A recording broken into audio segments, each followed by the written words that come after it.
এতটুকু শুনেন, প্যালেস্টাইন হচ্ছে শেষ জামানার সবচেয়ে ইম্পর্টেন্ট জায়গা। সারা পৃথিবীর চেয়ে, সারা পৃথিবীতে যত জায়গা আছে এগুলো চাইতে সবচেয়ে ইম্পর্টেন্ট জায়গা হচ্ছে শেষ জামানায় প্যালেস্টাইন বা ফিলিস্তিন এবং জেরুজালেম। সারা পৃথিবীর সমস্ত কর্মকাণ্ড আখিরুজ্জামানে এই জেরুজালেমকে কেন্দ্র করে হবে। এই কারণেই জিউসরা সেখানে ঘাঁটি গেড়েছে।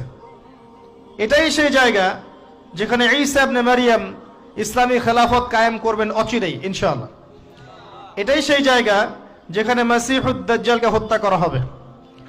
আর দাজ্জালের চেয়ে বড় কোনো ফিতনা এই উম্মার জন্য নেই। কোন সূরা আপনাকে বাঁচাবে দাজ্জাল থেকে? সূরাতুল কাহফ। জীবনে একবারও পড়েছেন? হাত উঁচু করেন। অর্থসহ পড়েছেন? আলহামদুলিল্লাহ। 10টা আয়াত, প্রথম 10 শেষের 10 মুখস্থ করতে হবে। আল্লাহ পাক তৌফিক